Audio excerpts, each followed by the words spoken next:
रुद्र शमशेर तत्कालीन प्रधानमन्त्री तथा श्री 3 महाराज वीर शमशेरका छोरा थिए। प्रधानमन्त्री जुद्ध शमशेरको पालामा उनी रोल क्रम अनुसार दोस्रो वरीयतामा पुग्न सफल भए। तर उनी वीर शमशेरकी अविवाहिता रानीको तर्फबाट जन्मेकाले क वर्गका राणाहरूद्वारा उनलाई हटाउन निकै ठूलो षड्यन्त्र रच्न थाल्यो। अन्ततः प्रधानमन्त्री जुद्ध शमशेरले उनलाई दोस्रो वरीयताको रोल क्रमबाट झिक्दै पाल्पातर्फ धपाए। रुद्र शमशेर कस्ता व्यक्ति थिए, उनलाई किन काठमाडौँबाट धपाइयो, उनी कसरी पाल्पा पुगे, यसबारे आजको कार्यक्रममा चर्चा गर्नेछौं। विश्वास छ सदाझै यो कार्यक्रमलाई पनि उत्तिकै मन पराइदिनुहुनेछ। विक्रम सम्वत 1942 सालको भयानक हत्याकाण्ड पछि वीर शमशेर नेपालको श्री 3 महाराज तथा प्रधानमन्त्री बने। प्रधानमन्त्री वीर शमशेरले जंगबहादुरका भाइ तथा उनीहरूका सन्तानहरूलाई पाखा लगाइसकेपछि उनले एक नयाँ रूल क्रम बनाए। यही समयमा वीर शमशेरले आफ्नो अविवाहिता रानी तोपकुमारी देवीबाट जन्मेका छोराहरू चक्र शमशेर, रुद्र शमशेर, तेज शमशेर र प्रताप शमशेरलाई प्रधानमन्त्री हुने रोल क्रममा राखे। तर चक्र शमशेरको युवा अवस्थामा नै मृत्यु भयो। विक्रम सम्वत 1957 सालमा वीर शमशेरको मृत्यु भएपछि रोल क्रम अनुसार देव शमशेर नयाँ प्रधानमन्त्री भए। उनले लामो समयसम्म राजकाज चलाउन पाएनन्। उनका आफ्नै भाइ चन्द्र शमशेर लगायत अन्यहरूले देव शमशेरलाई नराम्ररी फसाए र सत्ता सम्हालेको झण्डै 4 महिना पछि नै उनलाई सत्ताच्युत गर्यो। यसपछि चन्द्र शमशेर नेपालको प्रधानमन्त्री तथा श्री 3 महाराज भए। चन्द्र शमशेरले पनि रोल क्रम आफू अनुकूल हेरफेर गरे।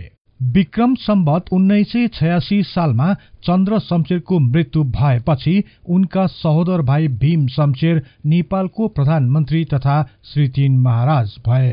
भीम शमशेर सत्तामा आउने बित्तिकै उनले अविवाहिता पट्टिका सन्तान राम शमशेर, हिरण्य शमशेर र नातिहरू महावीर शमशेर र स्वर्ण शमशेरलाई पनि प्रधानमन्त्रीको रोल क्रममा सम्मिलित गरे। यसरी एकाएक अविवाहिता पट्टिका सन्तानहरू अर्थात सी क्लासका राणाहरू प्रधानमन्त्री भीम शमशेरले रोल क्रममा सम्मिलित गरेपछि विवाहिता पट्टिका सन्तानहरू अर्थात ए क्लासका राणाहरू साह्रै चिडिए। विशेष गरी चन्द्र शमशेरका सन्तानहरू सो कार्यबाट साह्रै रिसाए। वास्तवमा भीम शमशेरको यही कार्य नै राणा परिवारभित्र शीत युद्धको मुख्य कारण बन्न गयो। केही लेखकहरूका अनुसार भीम शमशेर केही वर्ष बाँचेको भए सी क्लास राणाहरूले सत्ता हत्याउने उत्तिकै सम्भावना थियो, किनकि भीम शमशेरको आफ्नो विवाहिता पट्टिको छोरा पद्म शमशेरसँग त्यति राम्रो सम्बन्ध थिएन। तर अविवाहिता पट्टिका हिरण्य शमशेर र राम शमशेरसँग उनी निकै नजिक थिए। यसका साथै भीम शमशेरले आफ्नो नातिहरू सुवर्ण शमशेर र महावीर शमशेरलाई पनि राम्रो स्थान दिएका थिए। विक्रम सम्वत 1989 सालमा भीम शमशेरको मृत्यु भयो। उनी पछि जुद्ध शमशेर प्रधानमन्त्री तथा श्री 3 महाराज भए। रोल क्रम अनुसार पश्चिमी कमान्डिङ जनरल रुद्र शमशेर प्रधान सेनापति तथा मुख्तियार बने भने पद्म शमशेर जङ्गीलाट भए। यसपछि राणा परिवारभित्रको खचिङ्गल सतहसम्म देखिन थाल्यो। सी क्लासका रुद्र शमशेर प्रति पद्म शमशेर, मोहन शमशेर, बबर शमशेर, केशर शमशेर र बहादुर शमशेरको समूह निकै चिडिएका थिए। उनीहरूले मुख्तियार रुद्र शमशेरलाई हटाउन प्रधानमन्त्री जुद्ध शमशेरलाई दबाब दिन थाले। सो दबावले बिस्तारै बृहत रूप लिँदै गयो। रोल क्रममा सी क्लासलाई पूरै हटाई ए क्लासले मात्र पाउने व्यवस्था गर्नुपर्ने तर्फ राणा परिवारका केही सदस्यहरूले तीव्र जोड दिन थाले। यही कारण ए क्लासका राणाहरूको लागि तत्कालीन प्रधान सेनापति तथा मुख्तियार रुद्र शमशेर मुख्य तारो बने। यति हुँदाहुँदै पनि सी क्लासका सबैभन्दा वरिष्ठ व्यक्तित्व मानिएका रुद्र शमशेर भने यी जालझेल र षड्यन्त्रबाट टाढा नै रहन चाहन्थे। तर तत्कालीन अवस्था उनले सोचे जस्तो भइरहेको थिएन। जुद्ध शमशेर स्वयं भने रुद्र शमशेरको खासै विरोधी नभए तापनि चन्द्र शमशेरका सन्तान पक्षधरहरूले उनलाई नराम्ररी चपेटामा पारिसकेका थिए। उनले सो समस्यालाई समाधान गर्ने उपाय नै निकाल्न सकेनन्। यसपछि उनी बिस्तारै सो षड्यन्त्रको भागीदार बन्दै गए। ए क्लास र सी क्लास बीचको षड्यन्त्रमा प्रधानमन्त्री जुद्ध शमशेर नराम्ररी फसे। अन्ततः ए क्लास समूहको पक्ष लिँदै रुद्र शमशेर लगायतकाहरूलाई हटाउनु पर्ने तर्फ जुद्ध शमशेर सहमत भए। प्रधान सेनापति रुद्र शमशेरको नेपाली सेनाभित्र राम्रो प्रभाव र पकड थियो। यही भएर पनि उनलाई हटाउन त्यति सहज थिएन। विरोधी पक्षधरहरूले रुद्र शमशेरबाट हुने गलत कार्यको नजर गरिरहेका थिए। तर सोझा र धर्मपरायण रुद्र शमशेरमा अन्य समूहहरूप्रति कुनै रिस राग थिएन। यही कारण पनि उनी विरुद्ध कुनै मुद्दा नै बन्न सकिरहेको थिएन। यति हुँदाहुँदै पनि उनका विरोधीहरूले रुद्र शमशेरलाई हटाउन प्रधानमन्त्री जुद्ध शमशेरलाई उकासिरहे। यस्तैमा एक दिन रुद्र शमशेरका छोराहरू ईश्वर शमशेर, गोपाल शमशेर, श्याम शमशेर र धैर्य शमशेरहरूले आफूहरू विरुद्ध षड्यन्त्र रचिरहेको र सो षड्यन्त्र मार्फत जुद्ध शमशेरले पनि हामीलाई निष्कासन गर्न लागिरहेको गोप्य खबर आफ्नो पितालाई सुनाए। तर रुद्र शमशेरलाई प्रधानमन्त्री जुद्ध शमशेरप्रति विश्वास थियो। यही भएर पनि उनले प्रधानमन्त्रीप्रति कुनै द्वेषभाव नराखी आफ्ना छोराहरूलाई जुद्ध शमशेरले म प्रति यस्तो अनर्थ कहिल्यै गर्दैनन् भने। विक्रम सम्वत 1990 साल चैत्र 1 गते घोडे जात्राको दिन थियो। सो उत्सवमा प्रधानमन्त्री सहित उच्च पदस्थ व्यक्तित्वहरू सबै सामेल भएका थिए। घोडे जात्रा समारोह सकिएपछि महाराज जुद्ध शमशेरले मुखिया रुद्र शमशेरलाई चैत्र 5 गते सञ्चय कोषको विषयमा एक जरुरी सभा हुँदैछ, सो दिन 2 कम्पनी सेना हात हतियार सहित सिंहदरबार पठाउ भनी आदेश गरे। सो आदेशलाई मुखिया रुद्र शमशेरले सामान्य रूपमा नै लिए। तर उनका सहयात्रीहरूले यसमा षड्यन्त्र रहेको जानकारी गराए र सतर्क रहन रुद्र शमशेरलाई सल्लाह दिए। हिरण्य शमशेरले पनि आफ्ना भाइ भतिजाहरूलाई भेट गरी हामी कमजोर भइसकेका छौं र केही गर्न सक्ने स्थिति नभएकोले चुप लागेर बस्नु नै बेस हुन्छ भनी सल्लाह दिए। रुद्र शमशेरका छोराहरूले प्रधानमन्त्री जुद्ध शमशेर विरुद्ध नै विद्रोह गर्ने कि भनेर आफ्ना विचार व्यक्त गरे। तर रुद्र शमशेरले उनीहरूको आग्रहलाई स्वीकार गरेनन्। उनले आफ्ना छोराहरूलाई यदि हामी जानु परेछ भने पनि निर्दोष भई जाने, कुनै दागी बागी भएर गएमा सदैव कलंक लाग्नेछ भनी सम्झाए। साथै आफ्ना छोराहरूलाई कुनै पनि हात हतियार लिएर सिंहदरबार नजानु भनी अराए। विक्रम सम्वत 1990 साल चैत्र 5 गतेको दिन सञ्चय कोषको विषयमा हुने विशेष सभामा सबै भाइ भारदारहरू सिंहदरबारमा भेला हुन थाले। सिंहदरबारको बिलियर्ड बैठक अघिल्तिरको चौरमा ठूलो पाल टाँगिएको थियो। बिस्तारै आमन्त्रितहरूको भेला बाक्लिँदै गयो। सबैजना भेलामा सामेल भएपछि राजा त्रिभुवनको पनि सिंहदरबार सवारी भयो। उनी सरासर भित्री बैठक कोठातिर लागे।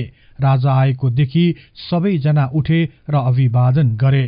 राजाको उपस्थितिमा केही सल्लाह भयो र राजा त्रिभुवन बैठकबाट बाहिरिए। बाहिरिने क्रममा उनले मुखिया रुद्र शमशेर लगायत अन्य केही सदस्यहरूलाई छड्के नजरले हेरे र सिंहदरबारबाट बाहिर निस्किए। यसको केही बेर पछि नै सो बैठक कोठामा जुद्ध शमशेर पसे। उनको दुवै हातमा रिभल्भर थियो। उनका 3 जना छोराहरू माजर पिस्तोल सोझ्याउँदै उनको पछि पछि आए। महाराज जुद्ध शमशेरले प्रधान सेनापति तथा मुखियार रुद्र शमशेरको नजिक गई रिभल्भर खेलाउँदै भने, मुखियार काइला, म तिमीहरूको मेल होस् भनेर 18 महिना अडेर बसे, तर 2 पार्टीको मेल हुन सकेन। मेरो त रणदीप सिंहको जस्तै गति हुने भयो। तिमीहरू 2 थरीलाई मिलाउन अनेक कोसिस गरे, तर सकिन, तसर्थ तिमी पाल्पा जाऊ। प्रधानमन्त्री जुद्ध शमशेरबाट यी कुराहरू सुन्न साथ रुद्र शमशेर छक्क परे र जवाब फर्काउँदै भने, महाराजबाटै निगाह भई यो मुख्तियारी पद पाएको हुँ। छोडी जानु भन्ने हुकुम हुन्छ भने खुसी साथ जान्छु। तर महाराज, मबाट कुनै भूल भयो कि मैले केही बिराएँ कि भनी प्रश्न पनि गरे। तिमीले बिरायो भनेर कसले भन्न सक्छ? सबै काम राम्रोसित गरेका छौ भनेर जुद्ध शमशेरले प्रतिउत्तर फर्काए। यसपछि उनले रुद्र शमशेरलाई सबको जागिर कायम गरिदिएको छु, तिम्रो तलब बिस्तारै बढाउँदै जाउँला भन्दै उनी भित्र बैठक कोठातिर छिरे। जुद्ध शमशेर भित्र गएपछि रुद्र शमशेर लगायत अन्यहरू सो कोठाबाट बाहिर निस्किए। सिंहदरबार परिसरमा एक मोटर अड्याएर राखिएको थियो। रुद्र शमशेरलाई आफ्नो घर पनि जान नदिई सिधै सो गाडीमा चढ्न भन्यो। मोटरको पछि पछि एक लहरी सङ्गीन चढाइएका सिपाहीहरू थिए। सो सिपाहीहरूको नेतृत्व गर्न कर्णेल गम्भीरजङ थापा खटिएका थिए। केही क्षणपछि कर्णेल गम्भीरजङ थापा पनि मोटरमा चढे र अघि बढ्न आदेश दिए। यस लगत्तै रुद्र शमशेरका छोराहरू र प्रताप शमशेर, गोविन्द शमशेर, सुवर्ण शमशेर र महावीर शमशेर पनि पछि पछि लागे।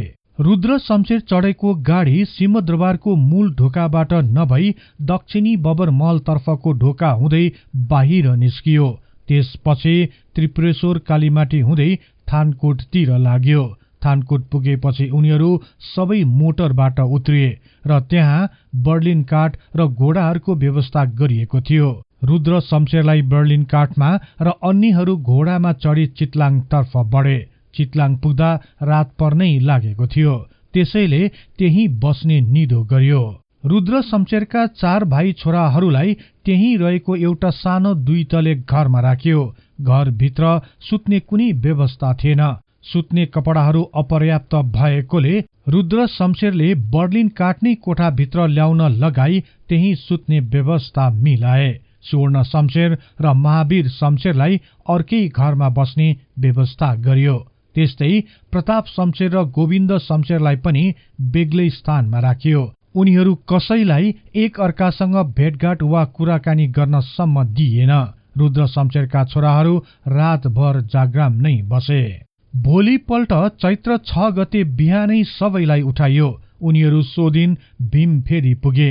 भीमफेदीमा रहेको एक सरकारी गोदाम जस्तो भवनमा उनीहरूलाई बस्न लगाइयो। भीमफेदीमा टेलिफोनको व्यवस्था थियो। सोही दिनको साँझ 5 बजेतिर जुद्ध शमशेरले त्यहाँ रहेको सोही सरकारी टेलिफोनबाट रुद्र शमशेरसँग कुरा गरे। कुराकानीको क्रममा रुद्र शमशेरले निराश हुँदै भने, महाराज, हामी देशद्रोही हौं कि राजद्रोही हौं? अपराधी सरह हामीलाई व्यवहार गरिएको छ। दिशा पिसाब गर्न बाहिर जान दिएको छैन। भाइ भतिजाहरू कसैसँग भेट गर्न दिएको छैन। दिलो ज्यान दिएर सरकारको सेवा गरेको फल अहिले पाइरहेको छु। रुद्र शमशेरबाट यो खबर सुन्न साथ जुद्ध शमशेरले मैले यस्तो अर्डर दिएको छैन भने। त्यसपछि कर्णेल गम्भीरजङ थापासँग जुद्ध शमशेरले कुरा गरे। निज थापालाई जुद्ध शमशेरले झपार्नुसम्म झपारे। प्रधानमन्त्री जुद्ध शमशेरबाट नराम्ररी गाली खाएपछि उनी दुविधामा परे। यस लगत्तै उनले रुद्र शमशेरको समूहलाई कडाई गर्न छोडिदिए र उनी पनि लम्पसार परेर सुतिदिए। वास्तवमा कर्णेल गम्भीरजङ थापालाई हजुरिया जर्नेल बहादुर शमशेरले त्यसै गर्न अराएका थिए। यो सबै कुरा थाहा पाएपछि प्रधानमन्त्री जुद्ध शमशेरले बहादुर शमशेरलाई पनि गाली गरे। भीमफेदीमा उनीहरूलाई 4 दिनसम्म राखियो। यसै समयताका काठमाडौँबाट रुद्र शमशेरका परिवारका अन्य सदस्यहरू पनि आइपुगे। भीमफेदीबाट सबैजना मोटर चढेर अमलेखगञ्जतिर लागे। अमलेखगञ्जबाट उनीहरू रेलद्वारा वीरगञ्ज हुँदै चैत्र 10 गते भारतको रक्सौलमा पुगे र त्यतै बास बसे। भोलिपल्ट अर्थात् चैत्र 11 गते बिहानै उनीहरूले रक्सौल छोडे र चैत्र 12 गते दिनको करिब 1 बजेतिर रेलद्वारा भारतको नौतन्वा पुगे। नौतन्वाबाट सोही दिन मोटरमा चढी साँझ करिब 4 बजेतिर उनीहरू बुटवल खसौली आइपुगे। त्यो रात बुटवलमा नै गुजारे। यसको भोलिपल्ट अर्थात् चैत्र 13 गतेका दिन रुद्र शमशेर तथा उनका परिवारका अन्य सदस्यहरू तामदान र घोडाहरूबाट पाल्पा तानसेन तर्फ लागे। सोही दिनको साँझपख उनीहरू पाल्पा दरबार आइपुगे। यसपछि रुद्र शमशेरले पाल्पामा बडा हाकिम भई काम गर्न थाले। रुद्र शमशेरलाई पाल्पा पठाइएको केही महिना पछि नै हिरण्य शमशेरलाई धनकुटा र प्रताप शमशेरलाई इलामतिर धपाइयो। रुद्र शमशेर पाल्पा आएपछि प्रधानमन्त्री जुद्ध शमशेरले उनको सम्पूर्ण सम्पत्ति हरण गरे। रुद्र शमशेरको पगरी, श्रीपेज, सुनको थाल, करुवा, कचौरा, रिकापी, पान बट्टाहरूको साथै बहुमूल्य सामान तथा हात हतियारहरू पनि जुद्ध शमशेरले आफ्नो निजी बनाए। रुद्र शमशेरले लगाउँदै आएको श्रीपेज अत्यन्त मूल्यवान थियो। सो श्रीपेजमा बहुमूल्य हीरा जवाहरातहरू जडान गरिएको थियो। त्यो पनि बिना मूल्य जुद्ध शमशेरले आफ्नो बनाए। हाल निर्वाचन आयोगको भवन रहेको 4 बुर्जा दरबार रुद्र शमशेरलाई 1 पैसा पनि नदिई जुद्ध शमशेरले हडपिए र सो महल आफ्नै माइला छोरा बहादुर शमशेरलाई दिए। रुद्र शमशेरले आफ्नो लागि जर्मनीबाट 2 लाख रुपैयाँ पर्ने फर्निचर झिकाएका थिए, तर उनी काठमाडौँ रहँदासम्म सो सामान आइपुगेको थिएन। रुद्र शमशेरलाई पाल्पातिर धपाइएपछि सो बहुमूल्य फर्निचर पनि जुद्ध शमशेरले हडपिए। यसरी रुद्र शमशेरलाई षड्यन्त्रपूर्वक काठमाडौँबाट बाहिर लखेटेपछि रोलक्रम अनुसार पद्म शमशेर प्रधान सेनापति तथा मुख्तियार, मोहन शमशेर जंगिलाट, बबर शमशेर पूर्वीय कमान्डिङ जर्नेल, केशर शमशेर दक्षिणी कमान्डिङ जर्नेल र बहादुर शमशेर उत्तर कमान्डिङ जर्नेल भए। यहाँहरूलाई यो कार्यक्रम कस्तो लाग्यो कृपया कमेन्ट बक्समा लेखिदिनुहोला। यस्तै तथ्य इतिहासको लागि हिस्ट्री इन नेपाली च्यानललाई सदैव सम्झनुहोस्। इतिहासको कुनै पनि कालखण्ड बारे तपाईले सुन्न र बुझ्न चाहना राख्नु भएको छ भने तल रहेको कमेन्ट बक्समा उल्लेख गर्नुहोस्। हामी सो बारे प्राथमिकताका साथ कार्यक्रम बनाउनेछौँ। जाँदा जाँदै यस च्यानललाई लाइक, शेयर र सब्स्क्राइब गर्दै बेल आइकनमा क्लिक गरी हाम्रो यो तथ्य इतिहासको ज्ञान प्रसार गर्ने लक्ष्यलाई नियमित साथ दिन अनुरोध गर्दछौँ। अन्तमा अर्को नयाँ र रोचक कार्यक्रम लिएर आउने बाचा गर्दै अहिलेलाई म बिदा हुन चाहन्छु। हवस् त, नमस्कार।